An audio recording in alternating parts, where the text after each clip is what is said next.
এই বিয়েল বেলা একটু বইছি, চিন্তা করছি যে পরিবেশে বইছি দুই সেরুর কথা আমাকে লগে না কইলেই না, একটা ভালো কথা শেয়ার করার জন্যই মূলত আসলে আমি আপনাকে সামনে আইছি। ভালো কথাটা হয়েছে, আপনার এই কিছুদিন আগেই 2-3 দিন আগের ঘটনা। আমার এই হোয়াটসঅ্যাপে মেসেজ দিছে, মেসেজ দিয়া বেশ আর কি আমার একটু পুরস্কৃত করবে সেই ব্যাপারে তারা একটু আর কি তথ্য জানতে চাইছে। কইছি এখন আমি কি এমন লোক হয়ে গেছি যে আমারে পুরস্কার করা দেওয়া লাগবে, তাও আবার টাকা নিয়ে। যদিও যে প্রতিষ্ঠানের মাধ্যমে পুরস্কারটা দেবে সে প্রতিষ্ঠান সম্পর্কে কম বেশি আমার আগে পিছিয়ে ধারণা আছে। এখন যাই হোক, কোনো সমস্যা নাই আর কি, আপনি আমাদের একটা ফর্ম পূরণ করে পাঠিয়ে দেবেন হোয়াটসঅ্যাপেই। তাই আমরা আপনার নামটা প্রাথমিকভাবে একটু মনোনীত করছি, তো সেই সুবাদেই আর কি এই ঘটনা। যাই হোক, ঘটনা বেশ ভালো, তাহলে পুরস্কার দেবে। আর এইবার আমার যাই হোক একটা আমার নাম ফর্ম সহ একটা PDF করার চিঠি পাঠাইছে। চিঠিটা আমি দেখি ওখানে আর কি সাবেক সচিব, তারপর হয়েছে সুপ্রিম কোর্টের বিচারপতি সহ অ্যাডভোকেট, এরকম 5-7 জন বিচার আর কি প্রধান অতিথি ওইখানে থাকবে, যাদের হাত থেকে আমরা এই পুরস্কার গ্রহণ করবো। এখন যাই হোক, পুরস্কার তো আমি এল্লা গ্রহণ করবো, আমাদের দেশ থেকে অনেক মান্যবর ব্যক্তিবর্গ ওখানে থাকবে। এখন আমি চিন্তা করতেছি আমি কোন দিক দিয়ে মান্যবর হইলাম কিনা, কোনো দিক দিয়ে হইলাম কিনা, এইটা আমার মনে আসলে খোঁজ দিতে। তবে এখন যাই হোক, হেরা আমি চিন্তা করতেছি ঢাকা তো আর বেশি দূরে না, দেশের বাইরে না, তাই যদি ঢাকা যাইয়ে পুরস্কারটা পাইতে অসুবিধা কি, লাগলে গাড়ি ভাড়া 2000 খুয়াইলাম, তো চিন্তা করছি পুরস্কারটা লইয়াই। এই কিন্তু চিন্তা ভাবনা, যেহেতু বাঙালি একটু লোভ তো লাগবে, বিনেঠায় যদি একটা ভালো পুরস্কার হাত দিয়ে আনতে পারি। যাই হোক, পুরস্কারের আশায় আমার ফর্ম দিলে পূরণ করলাম, বেশ ভালো পূরণ করার পরে এখন হেরা আমার ফিডব্যাক দিলে যে আপনাকে আসলে আমরা প্রাথমিকভাবে তো মনোনীত বাছাই করলেও আপনি চূড়ান্তভাবে মনোনীত হয়ে গেছেন, যে আপনি পুরস্কারটা পাইতেছেন। বেশ ফাইন, এখন তো আনন্দে আত্মহারা। আমি যার লগে দেখা হয় বরগুনা যাই, যার লগে দেখা হয় ভাই আমারও তো একটা এরকম পুরস্কার দিতে আছে, তাইলে এটা কেমন হইবে কি, এইরকম নানান কৌতূহল আর কি মনে জাগে, বোঝেন না, আসুক মান্যবার বানাই আমার একটা পুরস্কার। তবে হ্যাঁ, প্রথম সোডে যেকালে এইটা দিয়েছে এইকাল জিজ্ঞেসে যে আসলে আপনি কি কাজ করেন বা কামাই রোজগার হয় কিনা, যাও ওই থেকে এই প্রশ্নটা আমার মনে, যে পুরস্কারই যদি দেয় তাহলে আমার কামাই হরে কিনে এইটা হ্যাগোজাটো জানার আগ্রহ কা।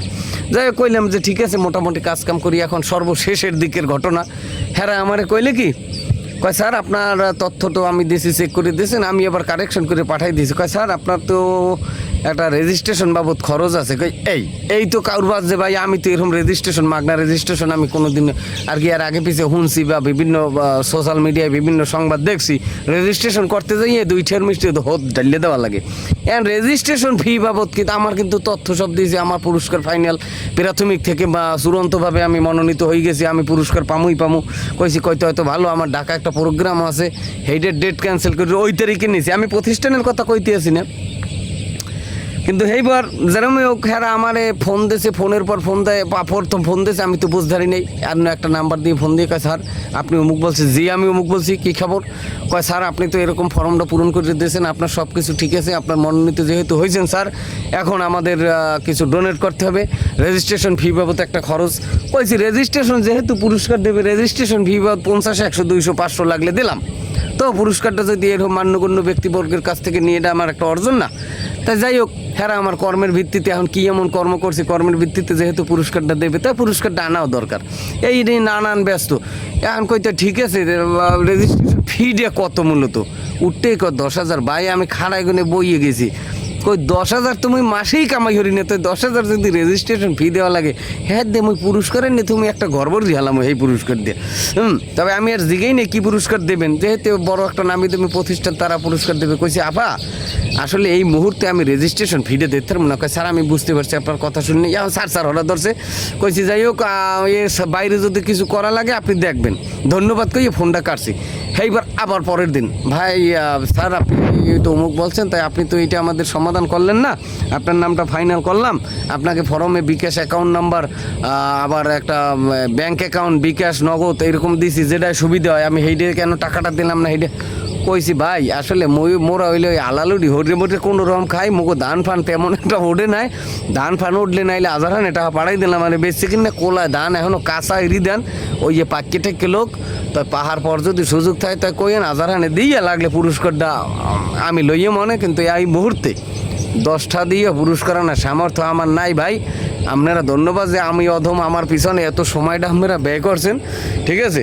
এই কইয়ে বললে হারলাম। আসলে ভাই সব থেকে বড় কথা হয়েছে আপনি বাস্তবে যা আছে আছেই, কিন্তু প্রতারক শ্রেণীর চক্রটা এতভাবে ভিন্ন আর এত তীক্ষ্ণ মেধার এত তীক্ষ্ণ তাদের মেধা, সেটা আসলে না বললে বা না যদি কারো সম্মুখীন না হয় সে আসলে ওই আর কি পাশের বাড়ির দুঃখ দিয়ে নিজের দুঃখ আসলে ভইবে না, যতদিনে না নিজের দুঃখ ভেবে। যদিও আমি পড়ি নাই যে এই ধাক্কলটা আর কি আমার সামনে আসছে, কিন্তু আমি ধাক্কলটা কাটাই গেছি, ঠিক আছে। অনেকে তো হয়তো বা এরকম আশ্বাস পাইয়া বিকাশ বলেন নগদ বলেন, হ্যাঁ, টাকা পাঠাই দেয় যে পুরস্কারের আশায়, বা আপনি 5 টাকা পাঠাইলে 500 টাকা পাইবেন, এরকম আশায় তো মানুষ টাকা পাঠাই দেয়। কিন্তু এইটা থেকে আসলেই আপনারা সাবধান থাকবেন, আগে বুঝবেন জানবেন সব কিছু দেখবেন, দেখাশোনার পরে। এটা জাস্ট কিন্তু আমার জন্য একটা আর্থিকভাবে বিভিন্ন আর কি হয়রানির একটা ব্যাপার ছিল আর কি, ধোঁকা প্রতারণার একটা সম্মুখীন আমি হইতে যাইছিলাম। কিন্তু সেটা যাই হোক, কোনো না কোনো ভাবে আমি বুঝতে পারার কারণে কিন্তু এই টাকা থেকে আমি রক্ষা পাইলাম। কিন্তু সাধারণ যারা একটু কম বোঝে বা যাই হোক, যে কোনো কারণবশত কিন্তু তারা টাকা পাঠাই দেয়, তারপরে পুরস্কার বা বিভিন্নভাবে এরকম প্রতারিত হয়। যাই হোক, আসলে আমার সাথে বাস্তবে যে ঘটনাটা ঘটছে এই 2 দিন আগের ঘটনা, তো সেই জিনিসটাই আমি আসলে আপনাদেরকে একটু শেয়ার করার চেষ্টা করলাম। ধন্যবাদ।